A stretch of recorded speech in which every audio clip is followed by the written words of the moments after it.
Assalamualaikum warahmatullahi wabarakatuh.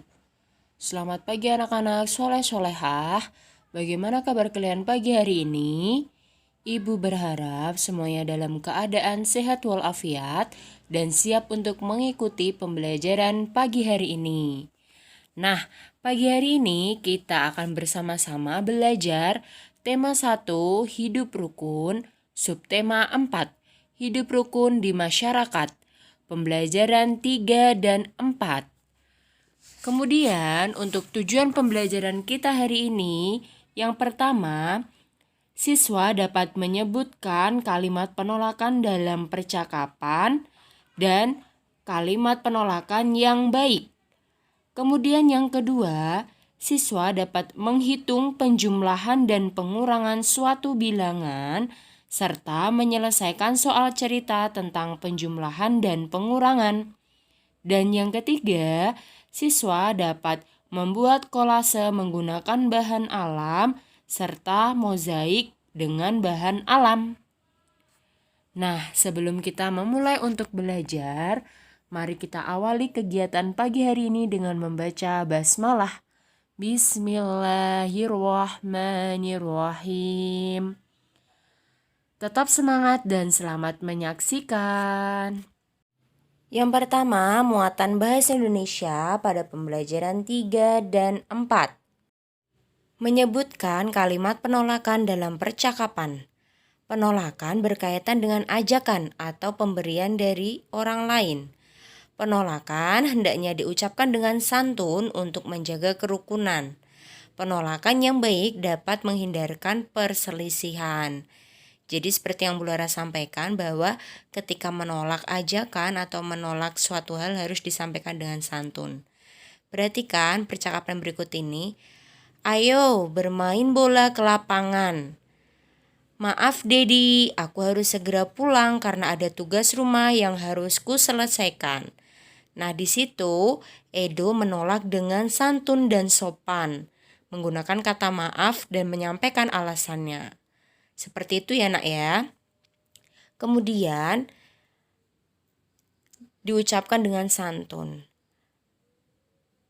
Selanjutnya menyebutkan kalimat penolakan yang baik. Hidup rukun di masyarakat itu berarti saling menghormati dan menghargai orang lain. Misalnya ketika menolak tawaran atau ajakan orang lain, sebaiknya ucapkan kalimat penolakan dengan santun agar tidak menyakiti orang lain. Jadi seperti yang sudah Bu Laras ajarkan, ucapkan dengan sopan dan santun. Seperti percakapan berikut. Ayah, silahkan kuenya dicicipi. Ayah pun menolak dengan sopan. Terima kasih Bu, ayah masih kenyang. Nah, itu termasuk penolakan yang disampaikan dengan santun ya nak ya. Karena menolaknya dengan baik. Tidak menggunakan bahasa yang menyakiti hati lawan bicaranya. Kemudian kita lanjut untuk masuk pada muatan matematika pembelajaran 3 dan 4. Nah, pada pembelajaran ketiga kita belajar tentang menghitung penjumlahan dan pengurangan suatu bilangan. Penjumlahan dan pengurangan dapat ditulis dalam satu kalimat matematika. Operasi yang memuat penjumlahan dan pengurangan dikerjakan secara berurutan dari sebelah kiri. Nah, jadi anak-anak juga bisa mengerjakan soal dalam bentuk penjumlahan dan pengurangan secara bersamaan. Nah, perhatikan contoh berikut. 115 ditambah 290 dikurangi 148. Cara penyelesaiannya, untuk menghitung hasilnya, anak-anak kerjakan dari kiri, dari penjumlahannya dulu. Ketika penjumlahannya sudah menemukan hasil, maka hasil dari penjumlahan bilangan tersebut dikurangi dengan bilangan pengurangnya. Nah, berikut contohnya. Langkah pertama yang perlu anak-anak lakukan adalah menulis dulu penjumlahannya, yaitu 115 ditambah 290. Kita kerjakan terlebih dahulu. 5 ditambah 0 sama dengan 5. 1 ditambah 9 yaitu 10, maka yang ditulis adalah satuannya 0 dan satunya atau puluhannya kita simpan pada ratusan ya. Kemudian 1 ditambah 1 ditambah 2 sama dengan 4. Hasilnya yaitu 405. Nah, ketika penjumlahannya sudah selesai, sudah menemukan hasilnya, kita masuk ke langkah kedua. Kita kurangkan 405 dikurangi 148. 5 dikurangi 8 tidak bisa. Maka pinjam depannya, pinjam 1. Maka 5 ini menjadi 15. 15 dikurangi 8 sama dengan 7. Nah, untuk depannya 0, karena sudah diambil, maka berkurang menjadi 9 ya. 9 lalu dikurangkan dengan 4, hasilnya 5. Nah, karena tadi 0 dikurangi 4 itu tidak bisa, dia meminjam depannya di ratusan. Sehingga 4 tinggal 3. 3 dikurangi 1 hasilnya yaitu 2. Sehingga hasil pengurangan dari 405 dikurangi 148 menghasilkan 257. Kemudian kita tuliskan hasilnya. Jadi hasil dari 115 ditambah 290 dikurangi 148 sama dengan 257. Seperti itu cara penyelesaiannya. Jadi kita kerjakan terlebih dahulu penjumlahannya. Ketika sudah menemukan hasilnya, lalu kita maju ke langkah kedua, yaitu dikurangkan dari hasil yang sudah kita temukan. Kemudian selanjutnya, Ibu akan memberi contoh penyelesaian untuk soal yang lainnya. Mengerjakan penjumlahan dan pengurangan suatu bilangan menggunakan soal latihan nomor 1. Di sini 124 ditambah 225 dikurangi 139. Kita tuliskan terlebih dahulu di sini soalnya. 124 ditambah 225 dikurangi 139.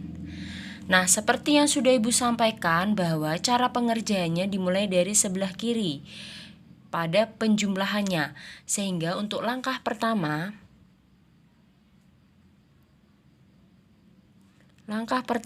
yang kita lakukan adalah kita jumlahkan terlebih dahulu. 124 ditambah 225. Kita tuliskan 124 ditambah 225. Kita tarik garis, tambah ya. Kemudian kita mulai mengerjakan dari yang paling kanan atau belakang ya nak ya. 4 ditambah 5 sama dengan 9. Kemudian kita maju ke bagian puluhan. 2 ditambah 2 sama dengan 4. Kemudian kita maju ke ratusan. 1 ditambah 2 sama dengan 3. Seperti ini ya hasilnya. 124 ditambah 225 sama dengan 349. Ketika kita sudah menemukan hasil penjumlahan dari kedua bilangan ini, kita maju ke langkah kedua. Langkah kedua, karena penjumlahan dua bilangan ini sudah ditemukan, maka hasil dari keduanya ini kita kurangkan dengan 139, yaitu ini. Kita kurangkan, kita naikkan ke atas. Kita pindah ke sini, kita tuliskan 349 dikurangi 139. Kita tarik garis, beri tanda kurang. Kita kurangkan dari bagian kanan atau dari belakang.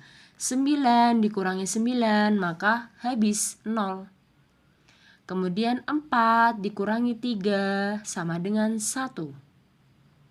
Kita maju ke ratusan, 3 dikurangi 1 sama dengan 2. Nah, maka sampai di sini kita menemukan hasil keseluruhan yaitu 210. Sehingga 124 ditambah 225 dikurangi 139 yaitu sama dengan 210. Seperti ini ya penyelesaiannya. Selanjutnya, pada pembelajaran 4, menyelesaikan soal cerita tentang penjumlahan dan pengurangan. Untuk menyelesaikannya, soal cerita tentang penjumlahan atau pengurangan, anak-anak harus membaca soalnya dengan seksama. Kemudian tuliskan penjumlahan atau pengurangan sesuai soal tersebut. Lalu hitunglah penjumlahan atau pengurangan dengan benar. Perhatikan soal berikut ini. Di sebuah toko kue terdapat 105 lemper isi abon dan 129 lemper isi daging ayam.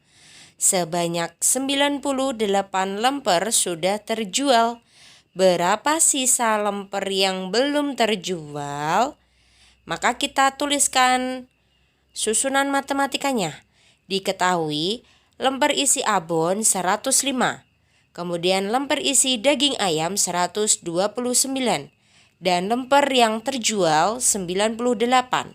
Kemudian ditanya, sisa lemper yang belum terjual masih berapa sisanya? Kemudian kita jawab, lemper abon ditambah lemper daging ayam, yaitu 105 ditambah 129. Kita kerjakan di bawah. Hasilnya yaitu 234. Nah, setelah kita jumlahkan, kemudian kita kurangkan hasilnya dengan 98 karena sudah laku terjual. 234 dikurangi 98 pada penjumlahan di bagian bawah menghasilkan 136. Sehingga sisa lemper yang belum terjual adalah 136 lemper. Nah, seperti itu cara penyelesaiannya. Kita kerjakan penjumlahannya, kemudian pengurangannya. Oke, next kita akan masuk pada muatan SBDP pada pembelajaran 3 dan 4. Sebelumnya, apakah ada yang tahu bahan alam yang digunakan untuk membuat hiasan berikut? Benar, menggunakan daun kering. Ya, daun kering termasuk bahan alam ya nak ya. Nah, pada pembelajaran 3 kita belajar membuat kolase menggunakan bahan alam. Salah satu jenis karya dari bahan alam 2 dimensi adalah kolase. Kolase dibuat dengan cara menempelkan bahan alam pada permukaan gambar. Kolase dapat dibuat dari berbagai bahan alam. Bahan alam yang ditempel kemudian dipadukan hingga membentuk objek gambar. Jadi kolase itu karya yang ditempel menggunakan bahan alam tadi ya. Pada pembelajaran 4 itu membuat mozaik. Nah, jika mozaik ini caranya dengan menempelkan kepingan-kepingan bahan alam. Jadi bahan alamnya ini kita potong-potong terlebih dahulu seperti kertas atau seperti yang ada dalam gambar. Nah, itu namanya mozaik ya nak ya. Bisa menggunakan pecahan kulit telur, biji-bijian, dan potongan kertas. Itu perbedaan kolase dan mozaik ya. Alhamdulillah untuk pembelajaran kita hari ini telah selesai. Tugas kita hari ini yaitu Bu Pena halaman 72 yaitu membuat mozaik ikan dengan biji-bijian. Nah, untuk gambar ikan atau sketsa gambar ikan sudah Ibu share di classroom. Jadi nanti bisa di print out kemudian dikerjakan dengan menempelkan biji-bijian pada sketsa gambar ikan tersebut ya. Kita akhiri pembelajaran dengan membaca hamdalah. Alhamdulillahirabbil alamin. Wassalamualaikum warahmatullahi wabarakatuh.